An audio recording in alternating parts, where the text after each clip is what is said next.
ಯತೀಂದ್ರ ಸಿದ್ದರಾಮಯ್ಯ ಮಾತು ಕೇಳಿ ಡಿಕೆಶಿ ಆಪ್ತರು ಕೆರಳಿದ್ದಾರೆ. ಯತೀಂದ್ರ ಇತಿಮಿತಿಯಾಗಿ ಮಾತಾಡಿದ್ರೆ ಒಳ್ಳೆಯದು ಅಂತ ಹೇಳಿ ಎಚ್ಚರಿಕೆ ನೀಡಿದ. ಕಾಂಗ್ರೆಸ್ ಪಕ್ಷದಲ್ಲಿನ ಅಧಿಕಾರ ಕಲಹದ ಬಗ್ಗೆ ಬಿಜೆಪಿ ನಾಯಕರು ವ್ಯಂಗ್ಯವಾಡ್ತಾ ಇದ್ದಾರೆ. ಯಾರ್ಯಾರು ಏನೇನು ಮಾತಾಡಿದ್ದಾರೆ ಬನ್ನಿ ನೋಡೋಣ. ಇದು ಯಾರೇ ಆಗ್ಲಿ, ನಾನೇ ಆಗ್ಲಿ, ಬೇರೆ ಯಾರೇ ಆಗ್ಲಿ, ಇದು ಯಾರಿಗೂ ಶೋಭೆ ತರಲ್ಲ. ಈ ರೀತಿ ಹೇಳಿಕೆ ಕೊಡೋದು ತಪ್ಪು. ನಾನು ಅವ್ರಿಗೆ ಮನವಿ ಮಾಡ್ಕೊಳ್ತೇನೆ, ಇಂಥ ಹೇಳಿಕೆ ನೀವು ವಿಧಾನ ಪರಿಷತ್ ಸದಸ್ಯರಾಗಿದ್ದೀರಿ, ನೀವು ವಿಧಾನಸಭೆ ಸದಸ್ಯರಲ್ಲ, ವಿಧಾನ ಪರಿಷತ್ ಸದಸ್ಯರು. ನೀವು ಹಿತಿ ಮಿತಿ ತಾವು ಇಟ್ಟು ತಾವು ಮಾತಾಡಿದ್ರೆ ಮೇಲು ಅಂತ ನಾನು ಅನ್ಕೊಂಡಿದ್ದೀನಿ. ಹೂನಪ್ಪ, ನಾನ್ ನವೆಂಬರ್ ಕ್ರಾಂತಿ ಅಂತ ಹೇಳಿದಾಗ ಅದನ್ನೇನ್ ಹೇಳಿದ್ರು, ಬುರುಡೆ ಬಿಜೆಪಿ ಅವರೆಲ್ಲ ಬುರುಡೆ ಬಿಡ್ತಾರೆ ಅಂದ್ರು. ಈಗ ಯತೀಂದ್ರ ಹೇಳಿದಾಗ ಕರೆಕ್ಟ್, ನಿಮಗೆ ಕಾಂಗ್ರೆಸ್ ಅವ್ರಿಗೆ ಯತೀಂದ್ರ ಹೇಳಿದ್ದು ಕರೆಕ್ಟ್.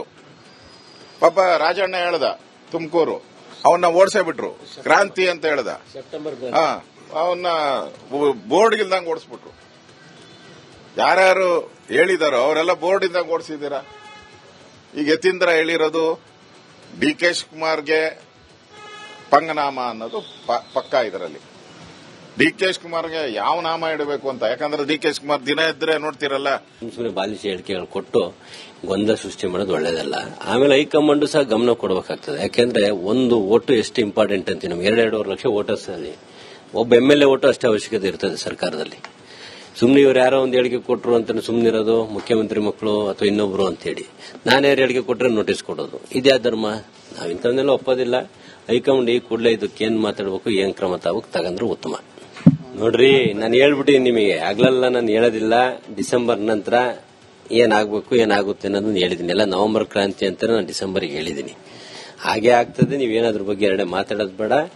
ಅದನ್ನ ಈಗ ಮಾತಾಡಲ್ಲ. ಮುಂದಿನ ವಿಷಯನ ಜನವರಿ ಮೇಲೆ ಡಿಸೆಂಬರ್ ಮುಗಿದ್ಮೇಲೆ ಮಾತಾಡೋದು. ಯತೀಂದ್ರ ಸಿದ್ದರಾಮಯ್ಯ ಮಾತು ಕೇಳಿ ಡಿಕೆಶಿ ಆಪ್ತರು ಕೆರಳಿದ್ದಾರೆ. ಯತೀಂದ್ರ ಇತಿಮಿತಿಯಾಗಿ ಮಾತಾಡಿದ್ರೆ ಒಳ್ಳೆಯದು ಅಂತ ಹೇಳಿ ಎಚ್ಚರಿಕೆ ನೀಡಿದ. ಕಾಂಗ್ರೆಸ್ ಪಕ್ಷದಲ್ಲಿನ ಅಧಿಕಾರ ಕಲಹದ ಬಗ್ಗೆ ಬಿಜೆಪಿ ನಾಯಕರು ವ್ಯಂಗ್ಯವಾಡ್ತಾ ಇದ್ದಾರೆ. ಯಾರ್ಯಾರು ಏನೇನು ಮಾತಾಡಿದ್ದಾರೆ ಬನ್ನಿ ನೋಡೋಣ. ಇದು ಯಾರೇ ಆಗ್ಲಿ, ನಾನೇ ಆಗ್ಲಿ, ಬೇರೆ ಯಾರೇ ಆಗ್ಲಿ, ಇದು ಯಾರಿಗೂ ಶೋಭೆ ತರಲ್ಲ. ಈ ರೀತಿ ಹೇಳಿಕೆ ಕೊಡೋದು ತಪ್ಪು. ನಾನು ಅವ್ರಿಗೆ ಮನವಿ ಮಾಡ್ಕೊಳ್ತೇನೆ, ಇಂಥ ಹೇಳಿಕೆ ನೀವು ವಿಧಾನ ಪರಿಷತ್ ಸದಸ್ಯರಾಗಿದ್ದೀರಿ, ನೀವು ವಿಧಾನಸಭೆ ಸದಸ್ಯರಲ್ಲ, ವಿಧಾನ ಪರಿಷತ್ ಸದಸ್ಯರು. ನೀವು ಹಿತಿ ಮಿತಿ ತಾವು ಇಟ್ಟು ತಾವು ಮಾತಾಡಿದ್ರೆ ಮೇಲು ಅಂತ ನಾನು ಅನ್ಕೊಂಡಿದ್ದೀನಿ. ಹೂನಪ್ಪ, ನಾನ್ ನವೆಂಬರ್ ಕ್ರಾಂತಿ ಅಂತ ಹೇಳಿದಾಗ ಅದನ್ನೇನ್ ಹೇಳಿದ್ರು, ಬುರುಡೆ ಬಿಜೆಪಿ ಅವರೆಲ್ಲ ಬುರುಡೆ ಬಿಡ್ತಾರೆ ಅಂದ್ರು. ಈಗ ಯತೀಂದ್ರ ಹೇಳಿದಾಗ ಕರೆಕ್ಟ್, ನಿಮಗೆ ಕಾಂಗ್ರೆಸ್ ಅವ್ರಿಗೆ ಯತೀಂದ್ರ ಹೇಳಿದ್ದು ಕರೆಕ್ಟ್. ಪಾಪ ರಾಜಣ್ಣ ಹೇಳ್ದ ತುಮಕೂರು, ಅವನ್ನ ಓಡಿಸೇ ಬಿಟ್ರು. ಕ್ರಾಂತಿ ಅಂತ ಹೇಳ್ದ, ಅವನ್ನ ಬೋರ್ಡ್ ಇಲ್ದಂಗೆ ಓಡಿಸ್ಬಿಟ್ರು. ಯಾರ್ಯಾರು ಹೇಳಿದಾರೋ ಅವರೆಲ್ಲ ಬೋರ್ಡ್ ಇಂದಂಗೆ ಓಡಿಸಿದ್ದೀರಾ. ಈಗ ಯತೀಂದ್ರ ಹೇಳಿರೋದು ಡಿ ಕೆ ಶಿವಕುಮಾರ್ಗೆ ಪಂಗನಾಮ ಅನ್ನೋದು ಪಕ್ಕ. ಇದರಲ್ಲಿ ಡಿ ಕೆ ಶಿವಕುಮಾರ್ಗೆ ಯಾವ ನಾಮ ಇಡಬೇಕು ಅಂತ, ಯಾಕಂದ್ರೆ ಡಿ ಕೆ ಶಿವಕುಮಾರ್ ದಿನ ಇದ್ರೆ ನೋಡ್ತಿರಲ್ಲ. ಸುಮ್ಮನೆ ಬಾಲಿಸಿ ಹೇಳಿಕೆಗಳು ಕೊಟ್ಟು ಗೊಂದಲ ಸೃಷ್ಟಿ ಮಾಡೋದು ಒಳ್ಳೇದಲ್ಲ. ಆಮೇಲೆ ಹೈಕಮಾಂಡ್ ಸಹ ಗಮನ ಕೊಡಬೇಕಾಗ್ತದೆ. ಯಾಕೆಂದ್ರೆ ಒಂದು ಓಟು ಎಷ್ಟು ಇಂಪಾರ್ಟೆಂಟ್ ಅಂತ, ನಮ್ಗೆ 2.5 ಲಕ್ಷ ವೋಟರ್ಸ್ ಅಲ್ಲಿ ಒಬ್ಬ MLA ಓಟು ಅಷ್ಟೇ ಅವಶ್ಯಕತೆ ಇರ್ತದೆ ಸರ್ಕಾರದಲ್ಲಿ. ಸುಮ್ಮನೆ ಇವ್ರು ಯಾರೋ ಒಂದು ಹೇಳಿಕೆ ಕೊಟ್ಟರು ಅಂತ ಸುಮ್ಮನಿರೋದು, ಮುಖ್ಯಮಂತ್ರಿ ಮಕ್ಕಳು ಅಥವಾ ಇನ್ನೊಬ್ರು ಅಂತೇಳಿ ನಾನ್ಯಾರು ಹೇಳಿಕೆ ಕೊಟ್ಟರೆ ನೋಟಿಸ್ ಕೊಡೋದು, ಇದ್ಯಾ ಧರ್ಮ? ನಾವ್ ಇಂಥವನ್ನೆಲ್ಲ ಒಪ್ಪೋದಿಲ್ಲ. ಹೈಕಮಾಂಡ್ ಈ ಕೂಡಲೇ ಇದಕ್ಕೇನ್ ಮಾತಾಡಬೇಕು, ಏನ್ ಕ್ರಮ ತಗಂದ್ರೆ ಉತ್ತಮ. ನೋಡ್ರಿ, ನಾನು ಹೇಳ್ಬಿಟ್ಟಿನಿ ನಿಮಗೆ, ಆಗ್ಲಲ್ಲ ನಾನು ಹೇಳೋದಿಲ್ಲ. ಡಿಸೆಂಬರ್ ನಂತರ ಏನಾಗಬೇಕು ಏನಾಗುತ್ತೆ ಅನ್ನೋದನ್ನ ಹೇಳಿದೀನಿ. ಎಲ್ಲ ನವೆಂಬರ್ ಕ್ರಾಂತಿ ಅಂತ ನಾನು ಡಿಸೆಂಬರ್ಗೆ ಹೇಳಿದೀನಿ. ಹಾಗೆ ಆಗ್ತದೆ. ನೀವೇನಾದ್ರ ಬಗ್ಗೆ ಎರಡೇ ಮಾತಾಡೋದು ಬೇಡ. ಅದನ್ನ ಈಗ ಮಾತಾಡಲ್ಲ. ಮುಂದಿನ ವಿಷಯನ ಜನವರಿ ಮೇಲೆ ಡಿಸೆಂಬರ್ ಮುಗಿದ್ಮೇಲೆ ಮಾತಾಡೋದು. ಯತೀಂದ್ರ ಸಿದ್ದರಾಮಯ್ಯ ಮಾತು ಕೇಳಿ ಡಿಕೆಶಿ ಆಪ್ತರು ಕೆರಳಿದ್ದಾರೆ. ಯತೀಂದ್ರ ಇತಿಮಿತಿಯಾಗಿ ಮಾತಾಡಿದ್ರೆ ಒಳ್ಳೆಯದು ಅಂತ ಹೇಳಿ ಎಚ್ಚರಿಕೆ ನೀಡಿದ. ಕಾಂಗ್ರೆಸ್ ಪಕ್ಷದಲ್ಲಿನ ಅಧಿಕಾರ ಕಲಹದ ಬಗ್ಗೆ ಬಿಜೆಪಿ ನಾಯಕರು ವ್ಯಂಗ್ಯವಾಡ್ತಾ ಇದ್ದಾರೆ. ಯಾರ್ಯಾರು ಏನೇನು ಮಾತಾಡಿದ್ದಾರೆ ಬನ್ನಿ ನೋಡೋಣ.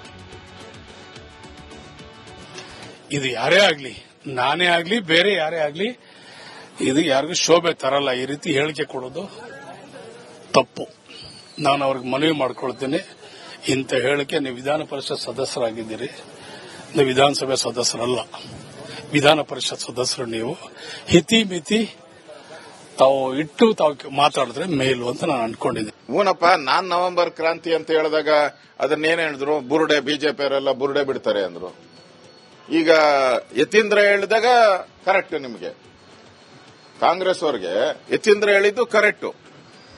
ಪಾಪ ರಾಜಣ್ಣ ಹೇಳ್ದ ತುಮಕೂರು, ಅವನ್ನ ಓಡಿಸೇ ಬಿಟ್ರು, ಕ್ರಾಂತಿ ಅಂತ ಹೇಳ್ದ. ಅವನ್ನ ಬೋರ್ಡ್ ಇಲ್ದಂಗ್ ಓಡಿಸ್ಬಿಟ್ರು. ಯಾರ್ಯಾರು ಹೇಳಿದಾರೋ ಅವರೆಲ್ಲ ಬೋರ್ಡ್ ಇಂದಂಗ್ ಓಡಿಸಿದ್ದೀರಾ. ಈಗ ಯತೀಂದ್ರ ಹೇಳಿರೋದು ಡಿ ಕೆ ಶಿವಕುಮಾರ್ಗೆ ಪಂಗನಾಮ ಅನ್ನೋದು ಪಕ್ಕ. ಇದರಲ್ಲಿ ಡಿ ಕೆ ಶಿವಕುಮಾರ್ಗೆ ಯಾವ ನಾಮ ಇಡಬೇಕು ಅಂತ, ಯಾಕಂದ್ರೆ ಡಿ ಕೆ ಶಿವಕುಮಾರ್ ದಿನ ಇದ್ರೆ ನೋಡ್ತಿರಲ್ಲ, ಸುಮ್ಮನೆ ಬಾಲಿಸಿ ಹೇಳಿಕೆಗಳು ಕೊಟ್ಟು ಗೊಂದಲ ಸೃಷ್ಟಿ ಮಾಡೋದು ಒಳ್ಳೇದಲ್ಲ. ಆಮೇಲೆ ಹೈಕಮಾಂಡ್ ಸಹ ಗಮನ ಕೊಡಬೇಕಾಗ್ತದೆ. ಯಾಕೆಂದ್ರೆ ಒಂದು ಓಟು ಎಷ್ಟು ಇಂಪಾರ್ಟೆಂಟ್ ಅಂತ ನಮ್ಗೆ 2.5 ಲಕ್ಷ ವೋಟರ್ಸ್ ಅಲ್ಲಿ ಒಬ್ಬ MLA ಓಟು ಅಷ್ಟೇ ಅವಶ್ಯಕತೆ ಇರ್ತದೆ ಸರ್ಕಾರದಲ್ಲಿ. ಸುಮ್ನೆ ಇವ್ರು ಯಾರೋ ಒಂದು ಹೇಳಿಕೆ ಕೊಟ್ಟರು ಅಂತ ಸುಮ್ನಿರೋದು, ಮುಖ್ಯಮಂತ್ರಿ ಮಕ್ಕಳು ಅಥವಾ ಇನ್ನೊಬ್ರು ಅಂತೇಳಿ ನಾನು ಯಾರು ಹೇಳಿಕೆ ಕೊಟ್ಟರೆ ನೋಟಿಸ್ ಕೊಡೋದು, ಇದ್ಯಾ ಧರ್ಮ? ನಾವ್ ಇಂಥವನ್ನೆಲ್ಲ ಒಪ್ಪೋದಿಲ್ಲ. ಹೈಕಮಾಂಡ್ ಈ ಕೂಡಲೇ ಇದಕ್ಕೇನ್ ಮಾತಾಡಬೇಕು, ಏನ್ ಕ್ರಮ ತಗಂದ್ರೆ ಉತ್ತಮ. ನೋಡ್ರಿ, ನಾನು ಹೇಳ್ಬಿಟ್ಟಿನಿ ನಿಮಗೆ, ಆಗ್ಲಲ್ಲ ನಾನು ಹೇಳೋದಿಲ್ಲ. ಡಿಸೆಂಬರ್ ನಂತರ ಏನಾಗಬೇಕು ಏನಾಗುತ್ತೆ ಅನ್ನೋದನ್ನ ಹೇಳಿದೀನಿ. ಎಲ್ಲ ನವೆಂಬರ್ ಕ್ರಾಂತಿ ಅಂತ ನಾನು ಡಿಸೆಂಬರ್ಗೆ ಹೇಳಿದೀನಿ. ಹಾಗೆ ಆಗ್ತದೆ. ನೀವೇನಾದ್ರ ಬಗ್ಗೆ ಎರಡೇ ಮಾತಾಡೋದು ಬೇಡ. ಅದನ್ನ ಈಗ ಮಾತಾಡಲ್ಲ. ಮುಂದಿನ ವಿಷಯನ ಜನವರಿ ಮೇಲೆ ಡಿಸೆಂಬರ್ ಮುಗಿದ್ಮೇಲೆ ಮಾತಾಡೋದು. ಯತೀಂದ್ರ ಸಿದ್ದರಾಮಯ್ಯ ಮಾತು ಕೇಳಿ ಡಿಕೆಶಿ ಆಪ್ತರು ಕೆರಳಿದ್ದಾರೆ. ಯತೀಂದ್ರ ಇತಿಮಿತಿಯಾಗಿ ಮಾತಾಡಿದ್ರೆ ಒಳ್ಳೆಯದು ಅಂತ ಹೇಳಿ ಎಚ್ಚರಿಕೆ ನೀಡಿದ. ಕಾಂಗ್ರೆಸ್ ಪಕ್ಷದಲ್ಲಿನ ಅಧಿಕಾರ ಕಲಹದ ಬಗ್ಗೆ ಬಿಜೆಪಿ ನಾಯಕರು ವ್ಯಂಗ್ಯವಾಡ್ತಾ ಇದ್ದಾರೆ. ಯಾರ್ಯಾರು ಏನೇನು ಮಾತಾಡಿದ್ದಾರೆ ಬನ್ನಿ ನೋಡೋಣ. ಇದು ಯಾರೇ ಆಗ್ಲಿ, ನಾನೇ ಆಗ್ಲಿ, ಬೇರೆ ಯಾರೇ ಆಗ್ಲಿ, ಇದು ಯಾರಿಗೂ ಶೋಭೆ ತರಲ್ಲ. ಈ ರೀತಿ ಹೇಳಿಕೆ ಕೊಡೋದು ತಪ್ಪು. ನಾನು ಅವ್ರಿಗೆ ಮನವಿ ಮಾಡ್ಕೊಳ್ತೇನೆ, ಇಂಥ ಹೇಳಿಕೆ ನೀವು ವಿಧಾನ ಪರಿಷತ್ ಸದಸ್ಯರಾಗಿದ್ದೀರಿ, ನೀವು ವಿಧಾನಸಭೆ ಸದಸ್ಯರಲ್ಲ, ವಿಧಾನ ಪರಿಷತ್ ಸದಸ್ಯರು. ನೀವು ಹಿತಿ ಮಿತಿ ತಾವು ಇಟ್ಟು ತಾವು ಮಾತಾಡಿದ್ರೆ ಮೇಲು ಅಂತ ನಾನು ಅನ್ಕೊಂಡಿದ್ದೆ. ಹೂನಪ್ಪ, ನಾನ್ ನವೆಂಬರ್ ಕ್ರಾಂತಿ ಅಂತ ಹೇಳಿದಾಗ ಅದನ್ನೇನ್ ಹೇಳಿದ್ರು, ಬುರುಡೆ ಬಿಜೆಪಿ ಅವರೆಲ್ಲ ಬುರುಡೆ ಬಿಡ್ತಾರೆ ಅಂದ್ರು. ಈಗ ಯತೀಂದ್ರ ಹೇಳಿದಾಗ ಕರೆಕ್ಟ್ ನಿಮಗೆ, ಕಾಂಗ್ರೆಸ್ ಅವ್ರಿಗೆ ಯತೀಂದ್ರ ಹೇಳಿದ್ದು ಕರೆಕ್ಟ್. ಪಾಪ ರಾಜಣ್ಣ ಹೇಳ್ದ ತುಮಕೂರು, ಅವನ್ನ ಓಡಿಸೇ ಬಿಟ್ರು, ಕ್ರಾಂತಿ ಅಂತ ಹೇಳ್ದ. ಅವನ್ನ ಬೋರ್ಡ್ ಇಲ್ದಂಗ್ ಓಡಿಸ್ಬಿಟ್ರು. ಯಾರ್ಯಾರು ಹೇಳಿದಾರೋ ಅವರೆಲ್ಲ ಬೋರ್ಡ್ ಇಂದಂಗ್ ಓಡಿಸಿದ್ದೀರಾ. ಈಗ ಯತೀಂದ್ರ ಹೇಳಿರೋದು ಡಿ ಕೆ ಶಿವಕುಮಾರ್ಗೆ ಪಂಗನಾಮ ಅನ್ನೋದು ಪಕ್ಕ. ಇದರಲ್ಲಿ ಡಿ ಕೆ ಶಿವಕುಮಾರ್ಗೆ ಯಾವ ನಾಮ ಇಡಬೇಕು ಅಂತ, ಯಾಕಂದ್ರೆ ಡಿ ಕೆ ಶಿವಕುಮಾರ್ ದಿನ ಇದ್ರೆ ನೋಡ್ತಿರಲ್ಲ. ಸುಮ್ಮನೆ ಬಾಲಿಸಿ ಹೇಳಿಕೆಗಳು ಕೊಟ್ಟು ಗೊಂದಲ ಸೃಷ್ಟಿ ಮಾಡೋದು ಒಳ್ಳೇದಲ್ಲ. ಆಮೇಲೆ ಹೈಕಮಾಂಡ್ ಸಹ ಗಮನ ಕೊಡಬೇಕಾಗ್ತದೆ. ಯಾಕೆಂದ್ರೆ ಒಂದು ಓಟು ಎಷ್ಟು ಇಂಪಾರ್ಟೆಂಟ್ ಅಂತ ನಮ್ಗೆ 2.5 ಲಕ್ಷ ವೋಟರ್ಸ್ ಅಲ್ಲಿ ಒಬ್ಬ MLA ಓಟು ಅಷ್ಟೇ ಅವಶ್ಯಕತೆ ಇರ್ತದೆ ಸರ್ಕಾರದಲ್ಲಿ. ಸುಮ್ನೆ ಇವ್ರು ಯಾರೋ ಒಂದು ಹೇಳಿಕೆ ಕೊಟ್ಟರು ಅಂತ ಸುಮ್ನಿರೋದು, ಮುಖ್ಯಮಂತ್ರಿ ಮಕ್ಕಳು ಅಥವಾ ಇನ್ನೊಬ್ರು ಅಂತೇಳಿ ನಾನು ಯಾರು ಹೇಳಿಕೆ ಕೊಟ್ಟರೆ ನೋಟಿಸ್ ಕೊಡೋದು, ಇದ್ಯಾ ಧರ್ಮ? ನಾವ್ ಇಂಥವನ್ನೆಲ್ಲ ಒಪ್ಪೋದಿಲ್ಲ. ಹೈಕಮಾಂಡ್ ಈ ಕೂಡಲೇ ಇದಕ್ಕೇನ್ ಮಾತಾಡಬೇಕು, ಏನ್ ಕ್ರಮ ತಗಂದ್ರೆ ಉತ್ತಮ.